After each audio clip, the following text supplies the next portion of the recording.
23 anos. Como todo mundo vai perceber durante aí, eu sou paulista. Eu me chamo Bruna, tenho 22 anos, faço farmácia aqui no Instituto Federal Campos de Realengo. Faço fisioterapia. Sou estudante do curso de farmácia. Eu moro em Realengo. Outra coisa interessante também que antes de entrar aqui eu não sabia da faculdade. Não sabia da existência de Realengo, eu não sabia nem onde ficava Realengo. E eu acho isso interessante, essa ocupação está servindo para a gente ser reconhecido, pelo menos um pouco mais do que era quando acabar a ocupação.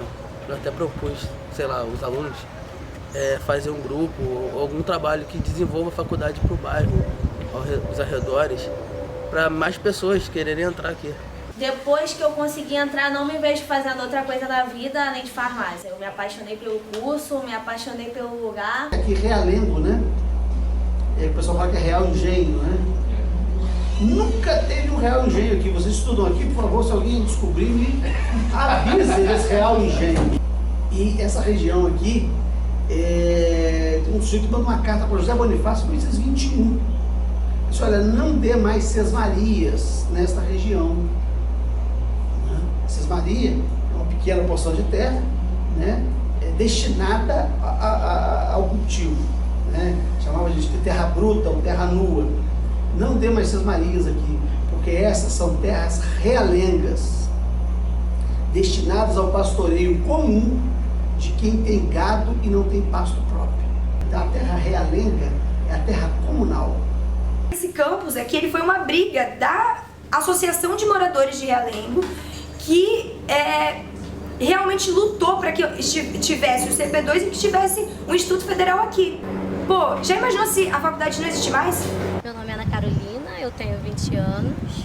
Bom, meu nome é Luiz Henrique, eu tenho 22 anos. Meu nome é Gabriele Falzoni, eu tenho 20 anos. Meu nome é Elbert, eu tenho 24 anos, sou baiano. Eu faço fisioterapia aqui do Instituto Federal. Eu queria um curso que eu não sabia se existia, que é uma coisa mais artística, mais uma coisa de cuidar do outro, uma coisa de ouvir história, de poder beber das pessoas, de poder doar para as pessoas, mas eu não sabia se tinha. Aí eu ouvi falar de um negócio de terapia ocupacional, que é o curso que eu estudo aqui. Só que eu queria fazer psicologia, né, que dá para juntar com arte, com terapia e tudo mais. E queria fazer jornalismo, queria fazer direito, queria fazer tudo que o mundo pudesse me dar. Eu vim de uma cidade que é uma cidade muito pequena, eu sou de Itanhaém. Eu vim de Itanhaém, que é do litoral de São Paulo. Atualmente eu estou morando em Niterói com a minha avó. Eu levo 1h40 para chegar aqui, porque eu moro bem dentro, no interior, São João de Meriti. Eu vim da Baixada, estudei em escola estadual, fiz pré-vestibular social, patrocinado pelo governo. Fiz ensino médio no Colégio Modelo, Luiz Eduardo Magalhães. Eu estudei em escola pública o tempo todo, assim, eu fiz só o primário em escola particular. Em escola particular, porque minha mãe tinha 3 empregos para poder custear a escola particular. E eu cheguei aqui, já passei em 2 universidades particulares, trabalho, e pra mim, era muito difícil entrar aqui, porque, eu trabalhava já, então pra estudar, só estudar pra passar pra federal, era meio difícil, até que eu consegui. Minha mãe é doméstica, ela toma conta de um bebê. Meu pai é aposentado. Eu sou filha de mãe solteira.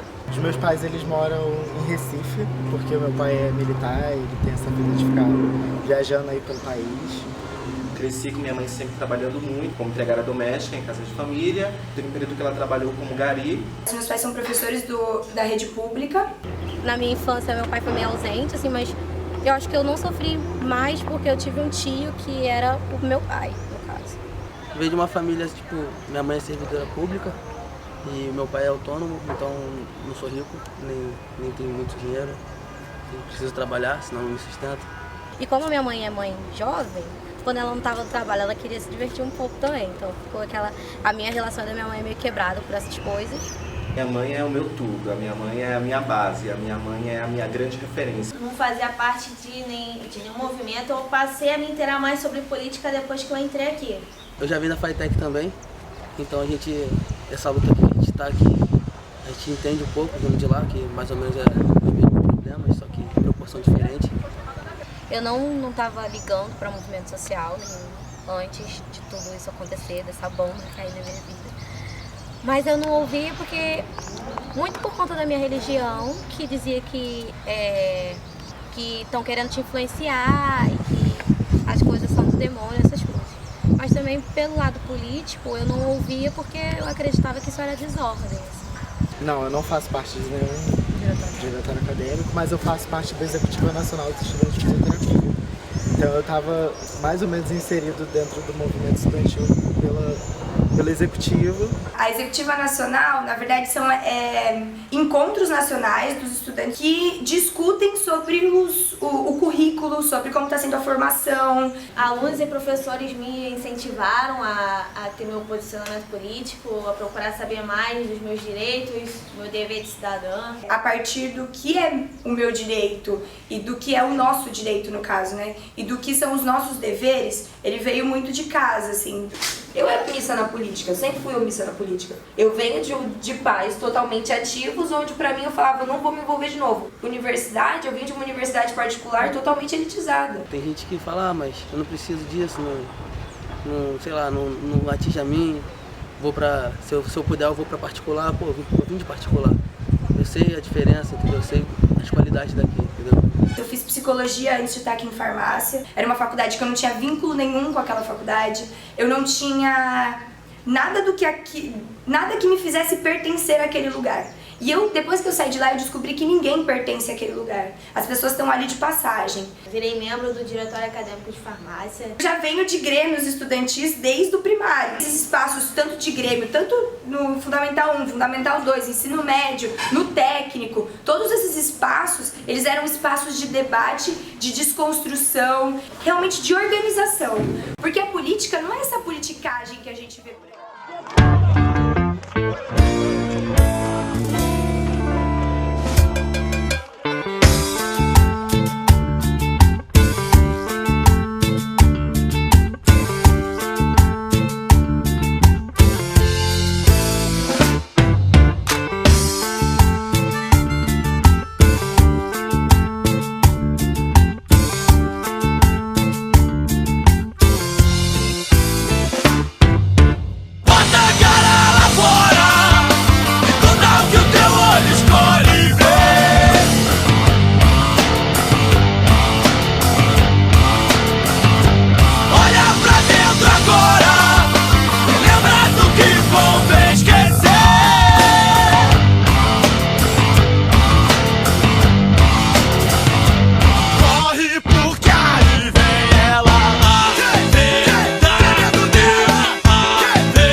caminho uma pedra apareceu.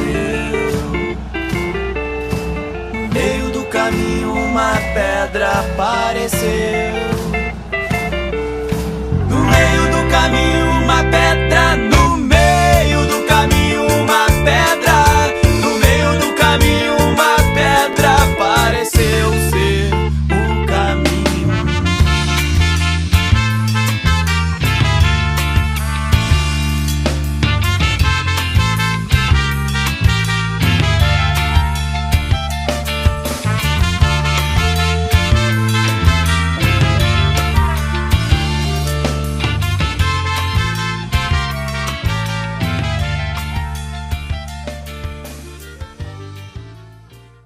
Começou a comentar com o outro, pô, você ouviu falar da PEC? Você ouviu falar da MP? E ninguém tinha falado disso. Não ia ter tempo, né? A gente estuda aqui das 8 às 6 da tarde. E não ia ter espaço na grade pra que a gente conseguisse fazer as mobilizações. Então vamos começar a estudar um pouco mais sobre isso. E aí a gente começou com alguns movimentos, a gente começava fazendo algumas assembleias, a gente começava fazendo paralisações. A primeira paralisação que teve foi dia 13 de setembro. O sindicato ele já tem mais ou menos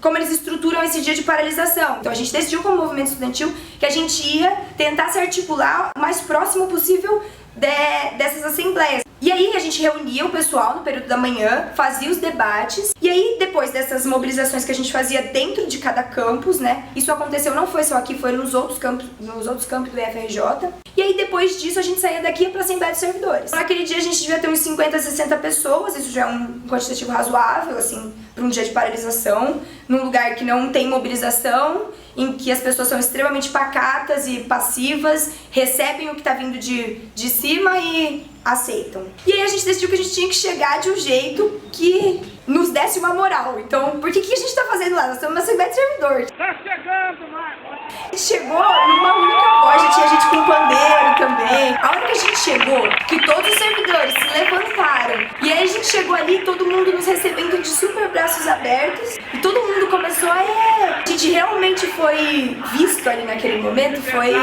Escola sem partido é ditadura militar. Escola sem partido é ditadura militar. Escola sem partido é ditadura militar.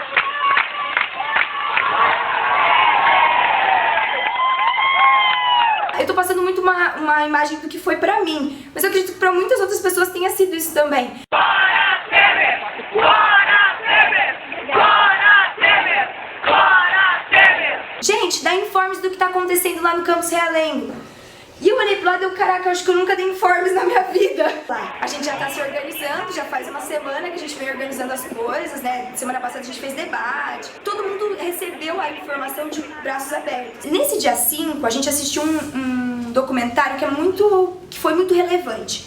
Que foi o documentário sobre as escolas ocupadas em São Paulo. Aquele dia era um dia que pra gente era um dia de luta. É o dia da escola sem partido. Foram 4 semanas seguidas, assim. Um mês, né, antes da gente ocupar. A gente vinha acompanhando pela televisão, pelos jornais, pelo rádio, todo esse trâmite da elaboração da PEC, da votação. A gente meio que estava estudando bastante sobre isso. Só que a gente nunca teve uma adesão muito grande dos alunos, até porque os alunos aqui, eles são como eu era. Eles preferem não se engendrar, não entrar no meio nem discutir. Porque a gente já estava se articulando com outros estados e a gente começou a articular com outros campi. Na época que antes da gente ocupar, tinham 2 campos que já estavam ocupados. Se não me engano, era Rio Grande do Norte e Paraíba. Nós fomos a primeira instituição de ensino superior do Rio a ocupar. A gente já tinha um grupo no WhatsApp e aí todo mundo se juntou para assistir a votação. Dia 10 de outubro, fatídico dia 10 de outubro. Todo mundo, cada um na sua casa, na TV Câmara lá, todo mundo comentando no WhatsApp. Nossa, que absurdo, olha esse argumento, nossa, que absurdo. E dali surgiu uma revolta total. E a gente decidiu que a gente tinha que fazer alguma coisa. Em que a gente decidiu que no dia seguinte, no dia 11, a gente iria ocupar a faculdade. A gente tinha marcado uma próxima paralisação, só que era no dia 17 de outubro. A gente se mobilizou através de um grupo no WhatsApp. Um amigo meu que estava nesse grupo me ligou. Eu também estava no grupo, mas eu já estava dormindo, me preparando para vir para aula no outro dia. E aí ele me ligou, ele falou, a gente vai ocupar amanhã. Eu, como assim vai ocupar amanhã? Então, a gente vai ocupar a faculdade amanhã, então tá beleza, então vamos embora, então vamos ocupar. Naquele momento era muito difícil a gente chamar uma assembleia. Os alunos realmente não vêm pra assembleia. A gente chama a assembleia, tem meia dúzia de gato pingado. Então a gente decidiu ter outra estratégia. Uma estratégia para que a gente conseguisse fazer com que os alunos estivessem aqui.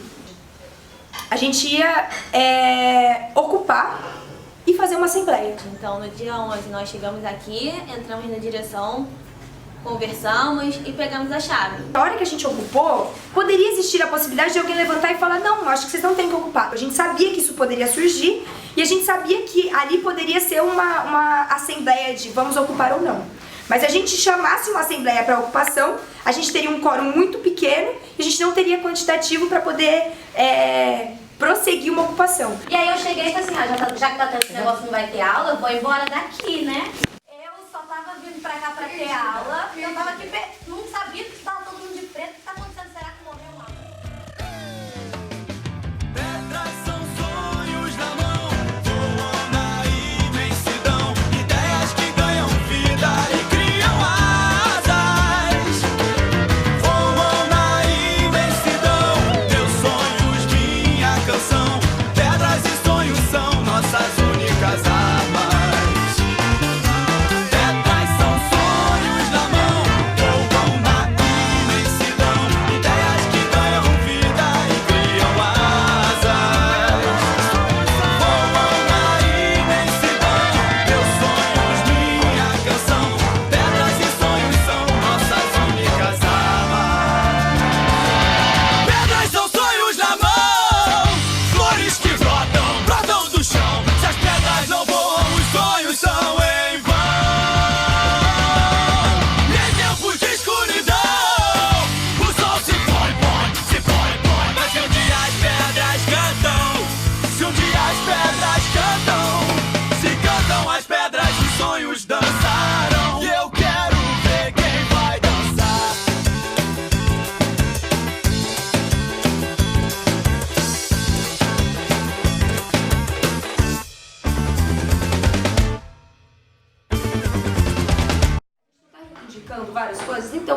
ficar a primeira que a gente não tem um espaço pra gente fazer alguma coisa? Então vai ter uma assembleia no sol, 9 horas da manhã, 42 graus. Tinha muita gente, umas 150 pessoas, todo mundo ali carregando cadeira pra ouvir o que eles estavam falando. E por que eles estavam falando? Eles... 150 alunos com sombrinha para proteger do sol. Foi parar o portão, foi colocar 150 alunos enfileirados como se fosse uma aula pública, colocar as caixas de som e falar tudo que a gente tinha para falar.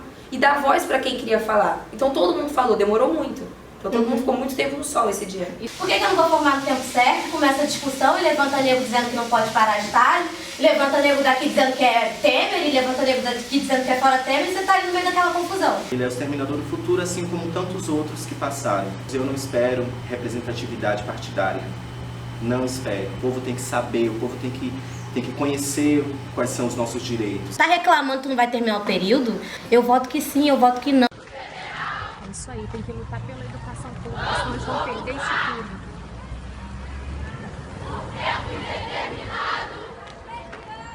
Até que haja uma negociação. Juntos somos fortes. Ocupar é resistir. Nós não compactuamos com o governo golpista. Primeiramente, fora Temer! É a primeira vez que acontece com todo mundo aqui, eu acho. Então a gente foi construindo o que é a ocupação. E aí, para a clínica escola, a gente atende a comunidade. Será que a gente continuar a clínica escola chama a comunidade? Mas será que não vai desmobilizar? O que a gente vai comer? Como é que a gente vai dormir? Foi assim, tudo sendo construído. 7 horas da noite, todo mundo cansado, com insolação, mas feliz por ter conseguido alcançar aquilo que a gente estava planejando. A gente resolveu ocupar por todas essas questões que estão sendo impostas à sociedade, né, que, através desse governo que é ilegítimo, para mim é ilegítimo. Estudantes ocupam desde terça-feira a sede do Instituto Federal do Rio de Janeiro, em Realengo, na zona oeste da cidade. Entre os motivos do protesto estão os cortes de investimento em educação e saúde previstos pela proposta de emenda à Constituição 241 do governo federal. A gente tem as nossas pautas internas e as externas de reivindicação. Vou ser bem sincero, quando eu cheguei aqui no Realengo, eu tive um choque, porque a gente imagina a Universidade Federal um campus grande, super bem estruturado, com alojamento, todo equipado para receber o universitário. O campus carece de uma quadra, carece de um bandejão, que aqui a gente não tem. Ou os alunos comem fora, ou eles trazem as comidas de casa. E é sistema de marmita, né? Você pode estar vindo de muito longe e tomar marmita estragada. Que é o que acontece muito com a gente. Nosso refeitório não comporta a quantidade de alunos que a gente tem aqui. Não comporta. Na verdade, nosso refeitório nem é um refeitório. Nosso refeitório nem é um refeitório. Eles não têm um espaço de convivência, que é outra reivindicação nossa. E não tem uma estrutura nem para permanecer nos intervalos. A gente está pedindo também que a gente possa fazer eventos com autonomia dos diretórios acadêmicos e centros acadêmicos aqui dentro, porque quando você tem algo que socialize, que faça aquele aluno entender que ele pertence àquele lugar, você diminui também os índices de evasão. E as nossas externas são contra a PEC 55, que era a antiga 241, a MP 746, a reforma do ensino médio e a PL 193. São pautas nacionais, então em todas as ocupações que estão acontecendo, essas são as pautas. A gente está lutando contra a aprovação dessas medidas. A gente teve um corte de mais ou menos 1/3 de toda a verba que a gente recebia.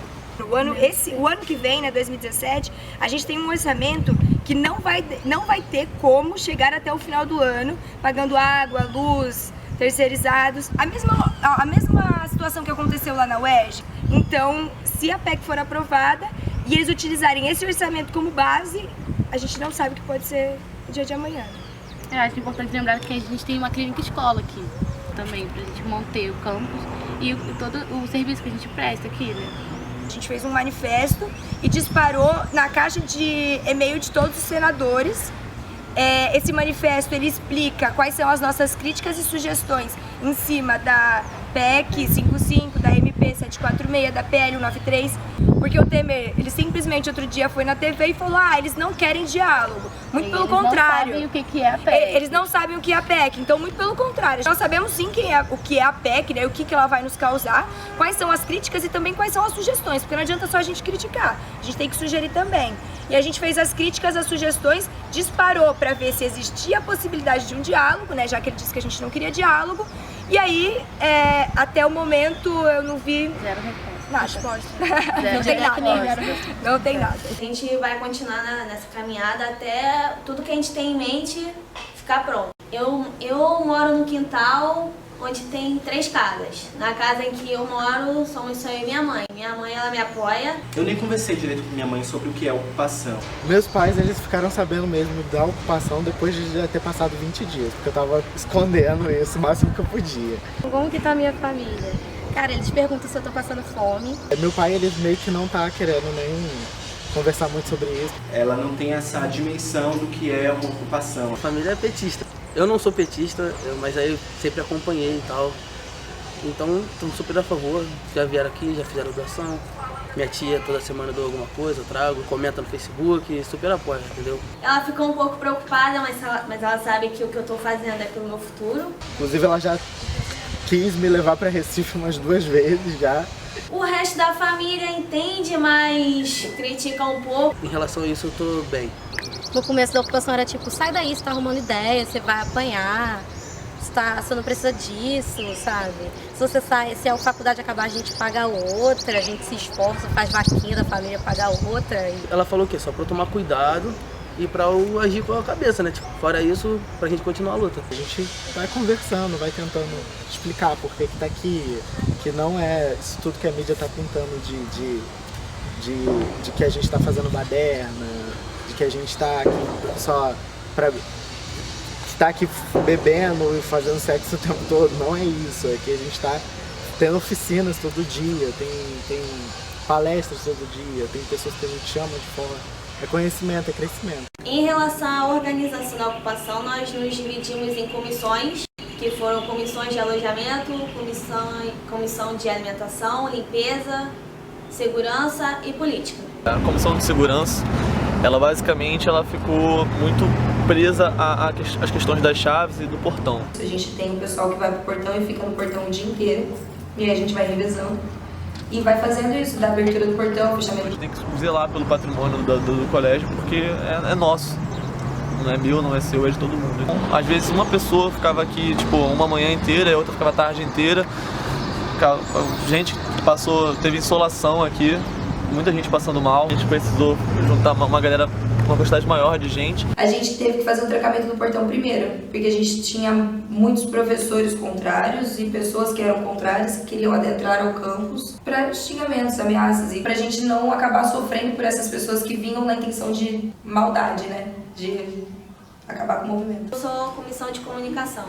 Eu sou responsável por responder o e-mail da ocupação e também a página no Facebook. Convocar as assembleias, convocar as atividades. Nós fazemos a nossa comida aqui.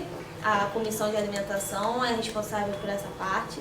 Em relação à limpeza, os funcionários fazem, mas a gente também ajuda. Limpa todas as partes da instituição onde a gente utiliza. Coleta de lixo, lavagem de banheiros, limpeza das salas de aula, que a gente usa como alojamento. O trabalho de capina do mato nós fizemos também. As pessoas não estavam vindo fazer, até por conta de vários atrasos de pagamento, e aí as empresas não vêm e a gente estava abandonado. Chamou uma pessoa de fora para poder grafitar. Pretendemos construir um espaço de convivência para os alunos, porque aqui a gente não tem isso. Fizemos a reforma do refeitório, pintamos. Ao contrário do que muitas pessoas falam, nós não estamos aqui sem fazer nada, não estamos parados. As pessoas acham que elas têm uma visão da ocupação, de a gente está aqui porque a gente não tem o que fazer, já que a gente ocupou, a gente só estudar. Rodas de conversa, palestras sobre política, sobre educação, que impactos positivos e negativos essa PEC poderia causar. Vai tirar da saúde, da educação, da assistência e da previdência. Agora, 500 mil pessoas morrem de tuberculose. Falta das mais elementares reflexões. Alguém vai pensar em saneamento básico, né? Quando se falar né, da PEC 241, que agora é PEC 55. No ano de 2015, o orçamento realizado do Estado brasileiro, federal, foi de 2.268 bilhões. 42% foi para pagar a dívida. Essa PEC, ela fala de compensação entre os limites visualizados e individualizados de cada órgão. Isso é um perigo, porque na hora que faltar dinheiro para o Tribunal de Contas, para o Judiciário e para o Ministério Público, respeitar os limites, né, ele vai tirar, né, ninguém vai tirar do Judiciário. Sobre ocupações, sobre direitos. Que foi dito que não existe direito à ocupação e não existe direito de greve de estudante. Ainda se quisesse aplicar a lei da greve, seria considerada greve legal, já que causa prejuízo irreparável. Não há lei que discipline, que estabeleça requisitos e que, portanto, que a torne ilegal. Né? Então não há que ser analisado isso do ponto de vista da legalidade. Não há ilegalidade, né, na ausência, né, do aluno aos seus deveres acadêmicos. Né? A greve é a ausência do trabalhador no seu local de trabalho. Então o trabalhador tem isso regulamentado, né? O estudante não tem, portanto não há ilegalidade. Aí vinha, o que chamam de ocupação, o Código Penal chama de esbulho possessório, ou seja, titulado como crime. Ocupação não é esbulho. E só do esbulho é que cabe, o esbulho possessório é que cabe a reintegração de posse. Porque no direito a chamar de esbulho possessório, né, quem invade e ocupa, né, e pratica o tal do esbulho possessório, quer tirar a posse do outro e se apossar dela. Pois é, e aí tem outra coisa, com exclusividade, que é uma das características da propriedade. Né? A propriedade é privada, ela não é à toa, ela é privada porque ela é exclusiva de quem se apossa e priva todos os demais.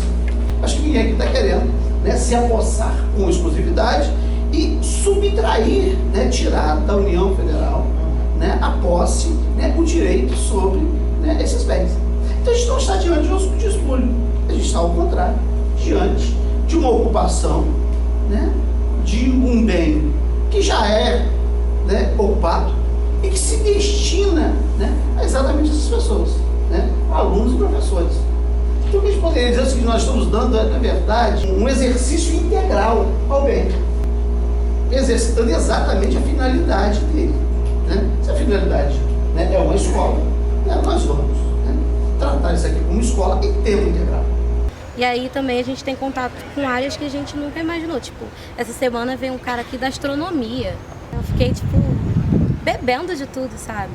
Porque em lugar nenhum acho que eu ia ter essa oportunidade. O cara falou que são 100 astrônomos no Brasil, então, tipo, se encontrar com um é jogo de dado, né? E a gente tá conhecendo muitas coisas que a gente não se dá oportunidades. Desde o começo da ocupação, a forma que a gente encontrou de expor o que estava acontecendo e de fazer uma comunicação com a comunidade foi através dos cartazes. Quando vai colar cartaz no portão e quando a gente tá ali na frente abrindo e fechando e fazendo a segurança ali da gente tá aqui dentro, sempre a gente recebe xingamento, ofensa. Tem gente que passa, fala, grita apoiando e tal, mas tem muita gente também que xinga a gente. É meio tenso assim colar cartaz, porque é muito xingamento mesmo. Eu, particularmente, sofri dentro da minha família. Então, isso conseguiu ser pior ainda. Porque passa uma pessoa estranha, você não sabe de onde ela vem, qual foi o ensinamento que ela teve. Por exemplo, eu tive um post marcado no Facebook de um primo meu que disse que era assim, dê like se você quer que os policiais entrem e matem todo mundo, ou coração se você tá do lado da ocupação. Ele marcou curtida, falando que queria que matasse e ainda me marcou. Tipo, é dentro da minha família, sabe? Isso foi horrível. E daí você para pra pensar, vale a pena mesmo você estar lutando? A balança pesa. E eu decidi ficar. E eu decidi ficar aqui e lutar pelo meu ideal. Porque independente do que a pessoa ache, já que ela é contra, eu sou a favor. Então eu vou estar aqui até o final, resistindo sempre. Quando você para realmente pra pensar, cara, por que será que essas pessoas estão falando isso? De onde será que surgiu esse ódio tão grande, né? E aí você consegue ver que é uma construção, é como a nossa sociedade foi construída. Hoje a nossa educação, ela forma máquinas. E esse é um projeto de governo, né? Esse é um projeto político. Esse projeto político, que é a educação que a gente tem hoje, ela já é feita para que as pessoas não pensem. Quanto mais tecnicista, que é exatamente essa reforma do ensino médio, ela quer fazer com que esses alunos sejam ainda mais máquinas, né? Elas sejam apenas para a produção, apenas para o lucro. E essa onda anti-PT faz com que as pessoas relacionem tudo Mas a influência da grande mídia exatamente essa, né? A gente não pode esquecer disso. Não pode. Que não eu acho que é o primeiro, assim, verdade, enquanto houver a grande mídia antidemocrática, não vai haver diálogo, não vai acontecer. O povo vai continuar sendo massa de manobra, porque a televisão chega onde comida não chega, entendeu? A mídia chega onde educação não chega, então eles são formadores de opinião e tudo que eles falaram que é certo vai ser certo, e tudo que for contra é porque vai acabar com o Brasil. O ano passado teve o Enem e não foi divulgado as notas dos institutos federais esse ano. E é um legado do governo Lula também, isso aqui. Então a gente sabe que esse governo, ele quer desmerecer qualquer ganho que a gente conseguiu pro Brasil, né? Eles querem colocar o instituto como se fosse muito caro, né? Como se fosse ineficiente essa educação que nós temos aqui. E vale ressaltar também que o nosso instituto, ele tem, em todos os concursos, ou pelo menos na maioria, ele tem os primeiros lugares são dos institutos federais. E as maiores notas do Enem são também dos institutos federais. Esses direitos sociais, eles foram conquistados e os caras estão querendo arrancar da gente. E o instituto, e é uma coisa que acontece muito aqui no Instituto de Realengo, que é na Zona Oeste, nós recebemos pessoas da Baixada. Muitos de nós somos primeiros da família que estão se formando, então nós não somos elite, né, que nós fomos xingados pela população de elite brasileira, branca. E não é, assim, temos filhos de operários aqui, de donas de casa, de comerciante. Ela vem sussurrando em sua round, tossindo no primeiro round. E até lá no meio do mato, e até lá no meio do mato, e até lá no meio do mato. E até lá no meio do mato, naquela casinha de saber. Bate palma, estica e puxa, e viva a festa da bruxa. A tecla SAP vai dizer qual é a língua do poder.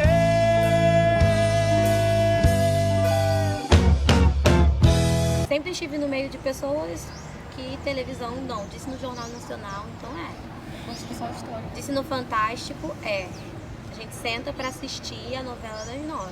Essa já não é mais uma briga direita e esquerda, porém, né, existe esse mito, essa dicotomia, essa dualidade, essa polarização. E aí vem aquele monte de xingamento, puta vagabunda,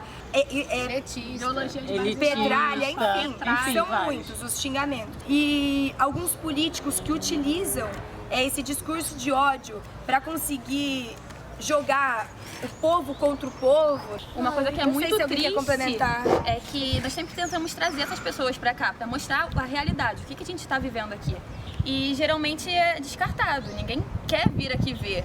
É muito mais fácil chegar e falar, olha, eles não fazem porra nenhuma, eles estão lá de sacanagem fazendo putaria, que é o que eles geralmente falam. E não vem aqui ver uma roda de conversa. Por conta da ocupação, por conta desse movimento estudantil, eu simplesmente fui excluída da turma que eu estava pertencendo. São pessoas que estão vivendo essa realidade aqui, que lutam por uma farmácia, escola, que reclamam que não tem um auditório, que não tem um bandejão, que não tem uma quadra.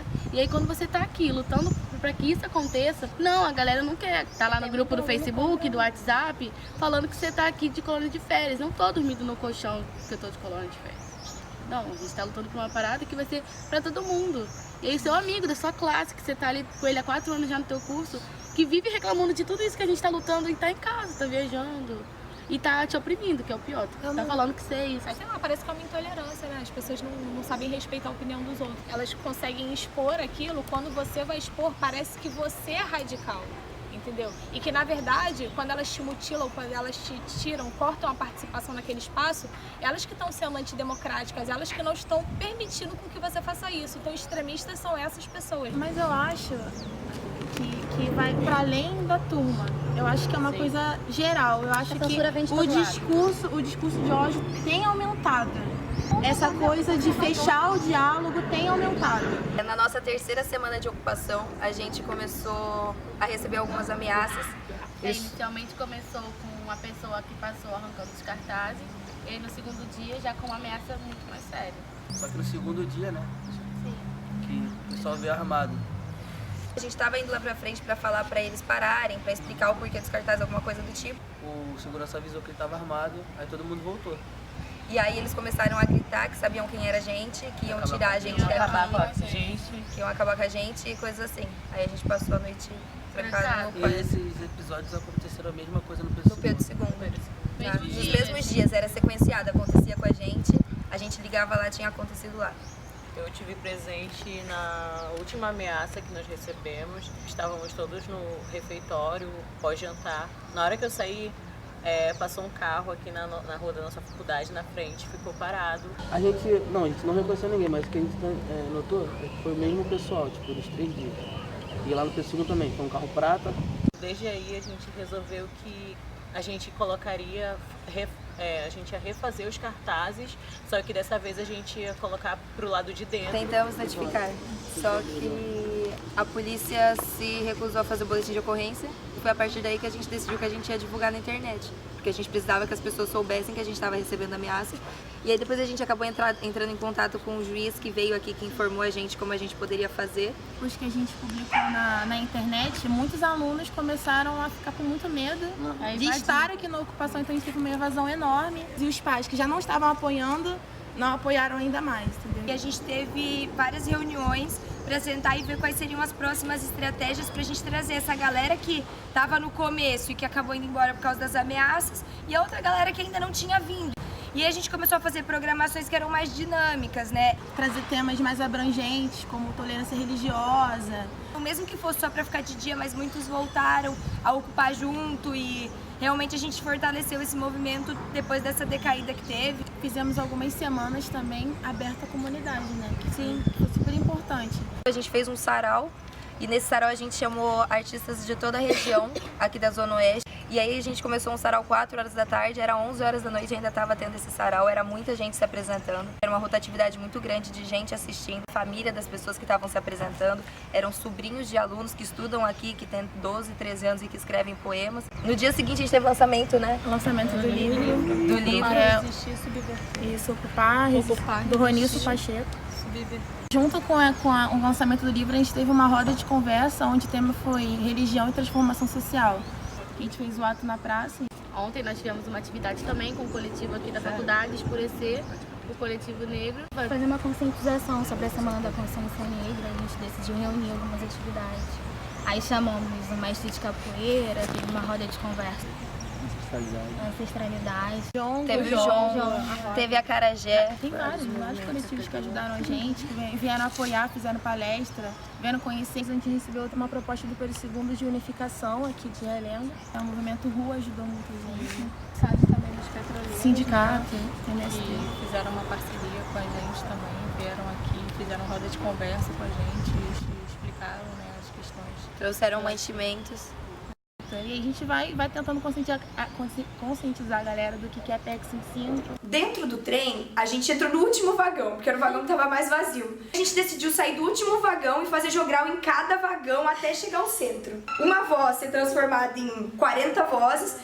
Uma pessoa fala lá, ô pessoal, jogral. Todo mundo, ô pessoal, jogral. Todo mundo já fica atento. Vai vir um jogral por aí. Então nós, alunos do Instituto Federal, Campus Realengo, quantas centenas de pessoas iam ficar sabendo sobre a PEC e sobre o nosso incômodo. Teve outra frase que foi bem enfática. Nós não compactuamos com o governo golpista. E aí isso daí virava um rebuliço dentro do trem. E aí todo mundo, teve gente que bateu palma. Teve um pessoal de escola estadual que também se uniu a gente. Durante o trem teve um outro que também não quis saber, falou que a gente estava ali pra baderna, enfim. Tem vários grupos, né? Tem uns grupos que se identificam, tem aqueles que não se identificam. Estava fazendo barulho dentro do trem e o trem parava toda hora, todo no meio da estação ele estava parando. De Realengo até Deodoro, são 3 estações. A gente já parou 300 vezes, acho que estão atrás da gente.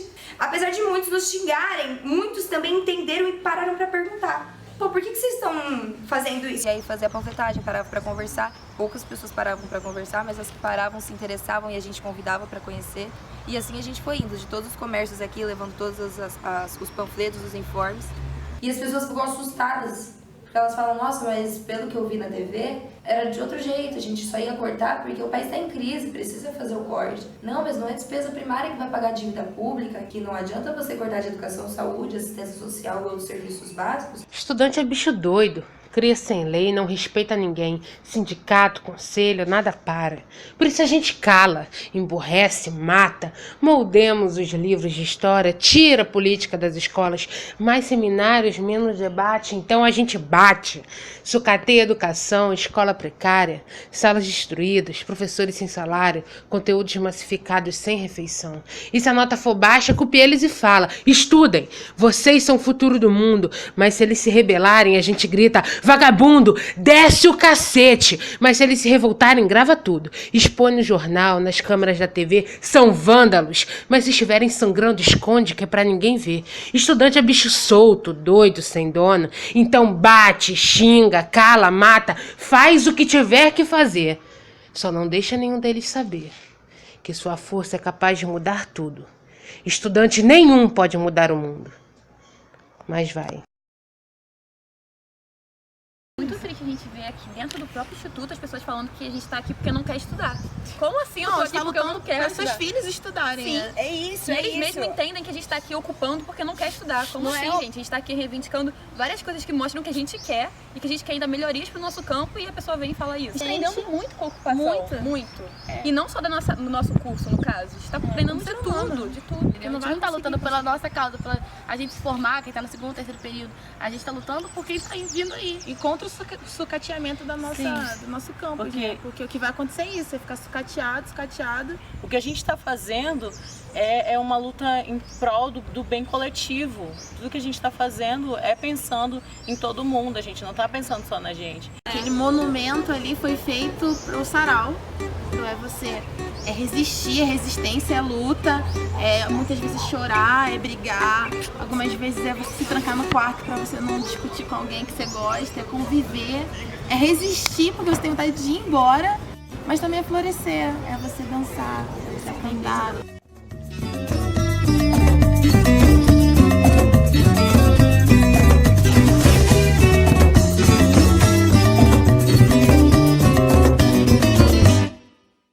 Pergunto ao vento que passa notícias do meu país.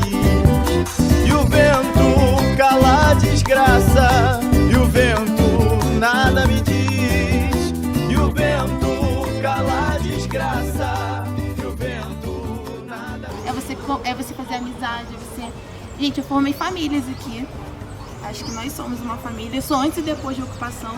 Então a gente floresce, a gente se torna pessoas mais felizes também aqui. E mais desconstruídas também. E seres humanos melhores também. Caraca, florescer sou eu.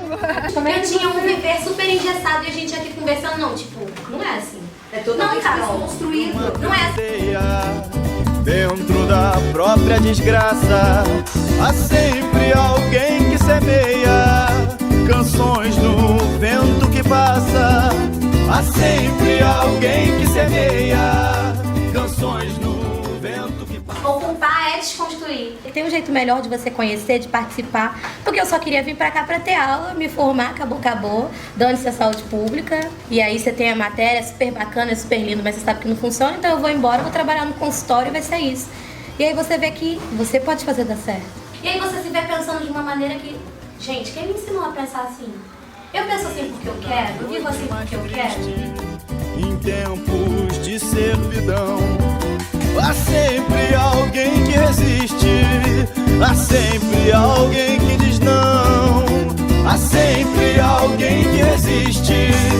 Há sempre alguém que diz não. A cantiga é uma arma e eu não sabia.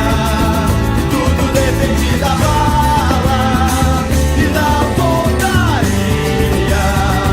Tudo depende da raiva e da alegria. A cantiga é uma arma e eu não sabia.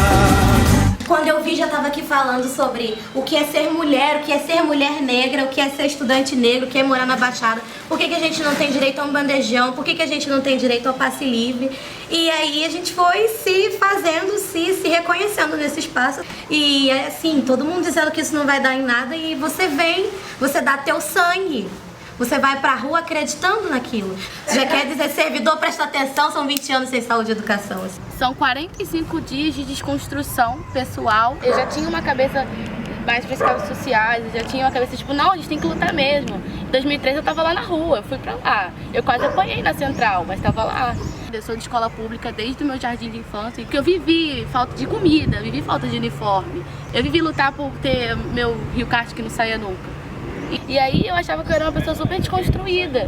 E aí a gente, não sou não, eu tô aqui me desconstruindo a cada dia. 45 dias que eu aprendi a ser mulher, eu aprendi a ser amiga, eu aprendi a ser estudante do que eu achava que eu era e não era. Tem uma maneira de fazer diferente, de não julgar, de ver o outro mais que essa capinha, sabe? Porque ele é gay, porque a cor da pele dele, porque ela fica com um monte, não tem porquê eu sair botando rótulo nas pessoas, não tem porquê eu me botar um rótulo. Isso tá sendo uma experiência super foda, assim, única pra gente. Então nós somos resultado do nosso encontro, né? A gente estava outro dia ali conversando sobre fazer uma festa de aniversário para uma pessoa em situação de rua, porque como assim ele não vai ter bolo? Não vai ter bolo sim, vai ter bolo amanhã, vai ter bolo aqui. E é um fazendo pelo outro, assim. É a gente descobrir que pode fazer porque a gente nem conhece. Só que é boa vontade de fazer. É. E a gente aqui descobriu isso, né? Descobriu que todo mundo tem a boa vontade, que todo mundo trabalhando junto a gente consegue fazer um montante muito grande. É tá aqui, é chegar e vamos dividir as tarefas. Eu limpo a cozinha, você arruma o alojamento, você fica no portão, que a gente vai dividindo as coisas. Hoje tu abre o portão, amanhã tu lava o banheiro, amanhã se tiver alguém chorando tu abraça, é meio psicólogo, é nós por nós. E aí você precisa dormir aqui pro outro ir um pouco pra casa. Todo mundo tem a consciência de que deve fazer algo. Se tu abre um biscoito, tu não come esse biscoito sozinho, sabe? São 30 pessoas comendo biscoito. E vira muito coletivo e você se redescobre como pessoa. E é isso, a gente realmente é uma família aqui, a gente virou uma família. A gente tem um ao outro. Revezamento de colchão para ver quem dorme num colchão um pouco melhor, quem dorme com travesseiro, quem tem a coberta, quem não tem. Você cozinha o arroz na sua casa para sua mãe e seu pai, você chega aqui e cozinha para 40 pessoas.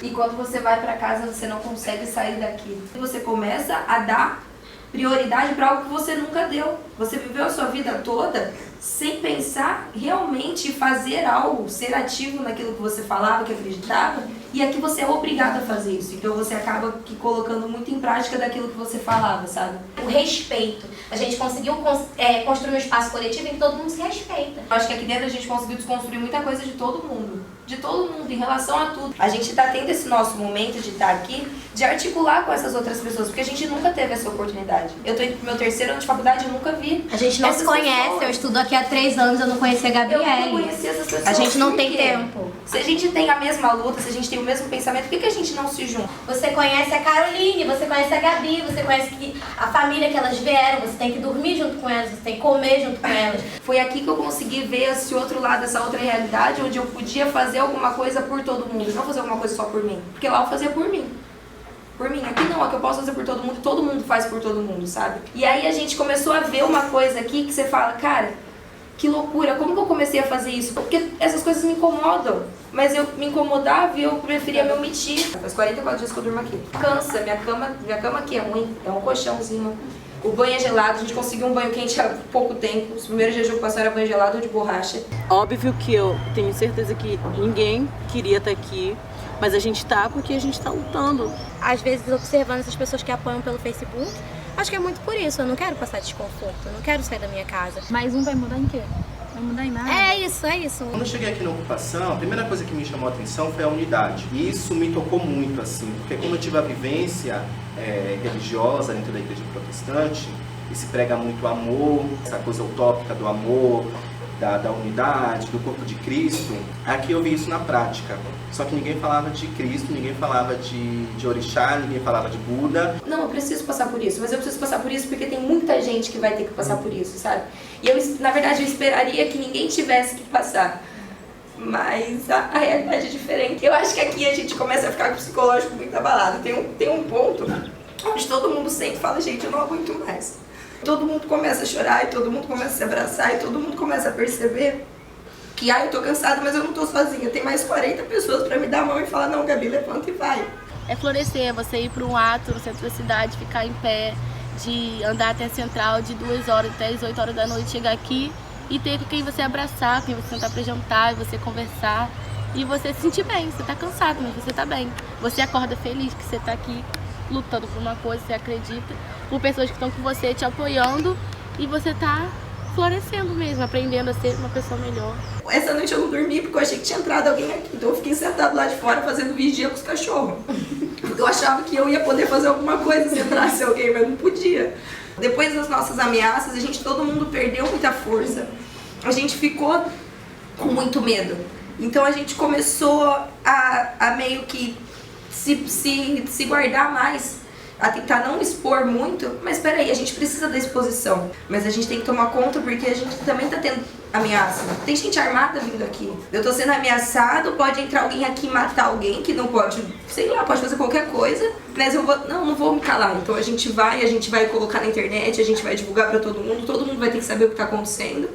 Eu falei que eu não ia sair. Muita gente falou que não ia sair.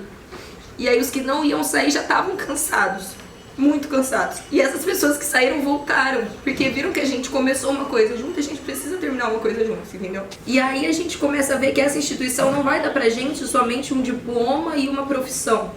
Ela deu pra gente, mas por mérito nosso, uma coisa que é muito melhor que o conhecimento. A maior coisa que eu já participei na minha vida como estudante é a ocupação. É saber que eu sou de um coletivo, que eu não sou uma pessoa lutando sozinha. É um se reconhecendo no outro o tempo todo, acho que é isso. Totalmente diferente. Não é o cúmulo do florescimento você se dispor a dormir e comer com pessoas que vieram de estados não diferentes do Brasil, estados diferentes São Paulo, Bahia, você chega aí e Ceará. larga suas coisas, você pode estar com a carteira, você tem que confiar, você tem que respeitar. Não é o cúmulo do florescimento isso? Acho que o principal crescimento aqui é um crescimento pessoal, assim. As relações que estão se criando, os vínculos que estão se criando são extremamente importantes. E são pessoas que realmente eu vou levar para a vida agora. Pela primeira vez a gente conseguiu verdadeiramente interagir com os 3 cursos e centros acadêmicos. Sim. Em prol de um mesmo objetivo, fazer uma movimentação política dentro do campus com os alunos primeiro e mudar esse protagonismo, porque a gente não tinha muita autonomia dos alunos em relação à política. Vendo conhecer, a gente abriu espaço para todo mundo. A gente recebia, as portas estavam abertas, mas nós somos um movimento apartidário. Totalmente estudantil, o protagonismo são dos estudantes. É nosso. Eu sinto como se a gente estivesse com um relógio, sabe? Tá um cronômetro, tá chegando perto da última votação e a gente tá aqui tentando fazer um trabalho de base, lutando para isso. No lançamento do livro que a gente fez aqui, nesse livro tem um capítulo que fala só sobre as ocupações. E ele está dizendo algo que eu li para alguns alunos aqui que eu acho super interessante, é que mesmo que a gente não consiga vitória nas nossas reivindicações, nós mostramos que é possível fazer uma política nova, uma política que vem de baixo para cima, uma política onde o protagonismo é do aluno. A gente trouxe uma nova forma de pertencimento, é de dizer que isso aqui é pra gente e a gente que faz isso aqui pertence a nós e nós vamos colocar isso pra frente, vamos lutar por isso. Então mesmo que a gente não consiga barrar nenhuma dessas medidas, nós estamos fazendo história e mostrando à população que nós estamos lutando por nós e por eles também. A luta vai continuar, sabe? A resistência vai continuar e a resistência começa em mim. Eu acho que a palavra ocupar é a palavra de ordem para essa geração. Porque essa terra é nossa, ocupa mesmo, ocupa tudo. É debaixo da terra, no silêncio do chão, onde não é superfície, o olho não enxerga não.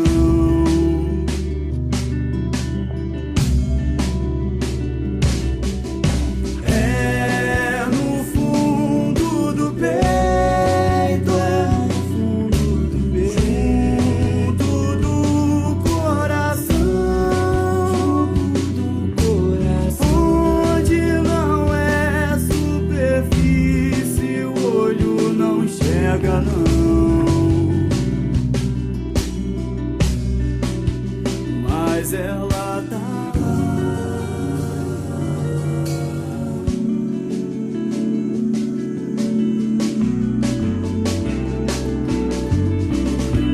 Na espreita ela espera, mais bonita, mais singela, e vem a chuva clarear, faz a terra estremecer. Tira ela pra dançar, germinar eu quero ver.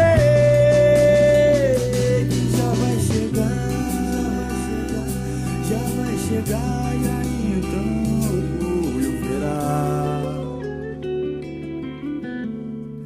Árvore que dá o fruto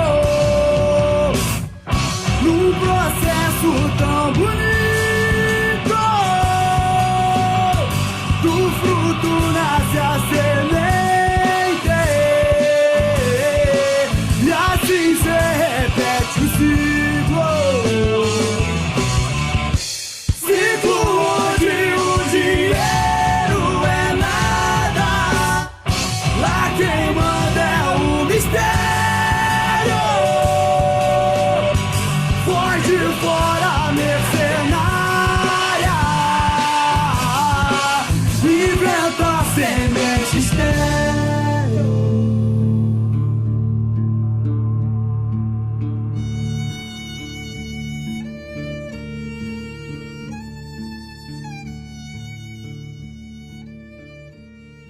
Impossível não se indignar com as fotos dos muros pichados.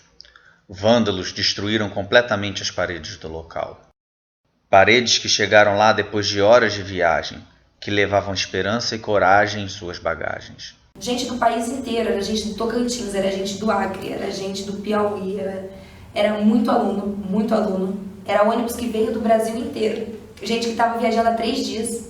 Paredes que temiam perder suas escolas e hospitais. Paredes que clamavam por saneamento básico e assistência social. E quando eu cheguei em Brasília, eram todos por um, todos pela mesma causa, todos falando da PEC. A polícia ela já veio agredindo. Foram quebradas sem a menor preocupação. Arruaceiros não têm respeito? Seus demolidores comiam, riam e observavam as inacreditáveis cenas de destruição por eles orquestradas, de sua enorme janela de vidro, fortemente protegida e intocada.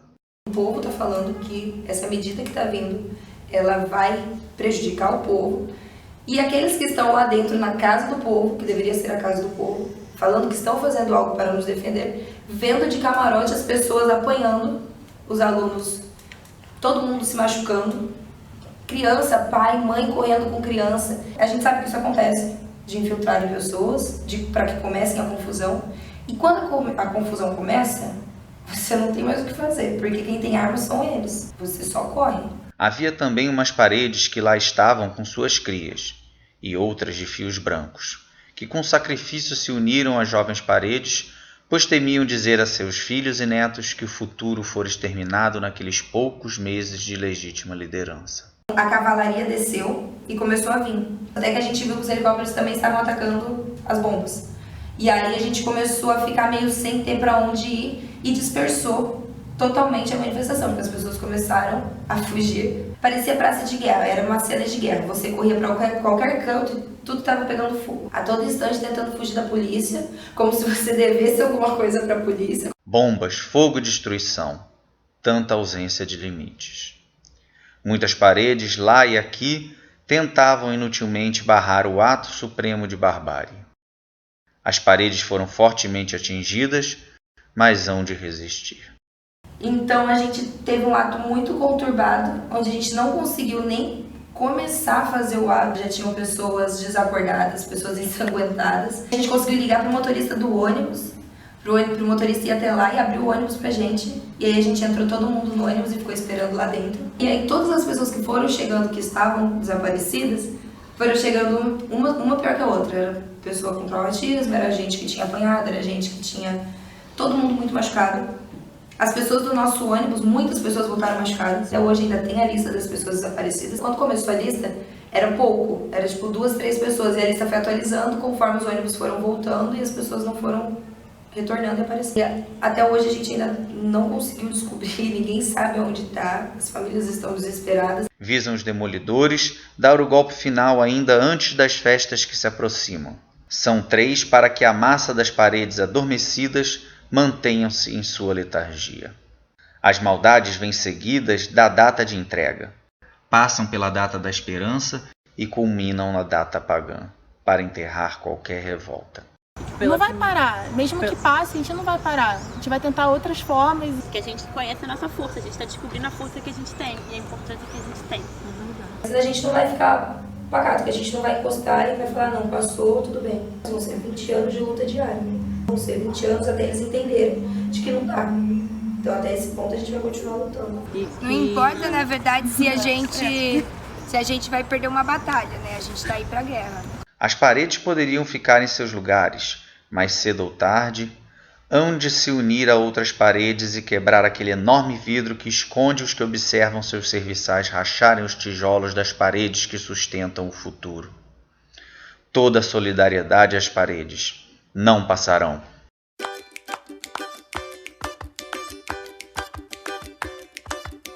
Mas tu tem que lembrar, tu tem que lembrar, 25 do mês de julho, 25 do mês de julho. Mas tu tem que lembrar, tu tem que lembrar, 25 do mês de julho, 25 do mês de julho. A força que enfrenta o medo, a força que enfrenta o medo, pendendo de um arvoredo. A força que enfrenta o medo, a força que enfrenta o medo, pendendo de um arvoredo, pendendo de um arvoredo. Mas teu nome há de ecoar no condomínio e na favela. Teu nome há de ecoar na avenida e na viela. Teu nome há de ecoar que eu vou levar na cidade, no campo, na rua ou na cela. Teu nome há de ecoar.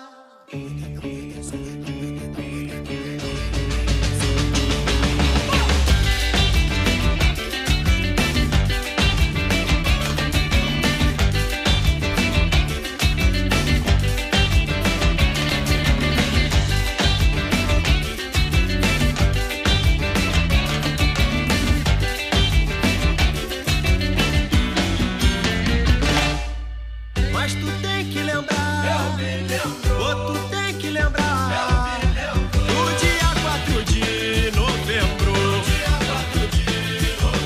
mas tu tem que lembrar, tu tem que lembrar, do dia 4 de novembro.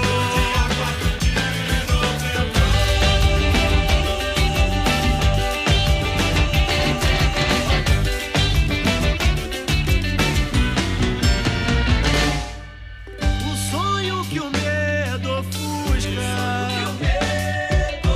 sangrando dentro de um fusca.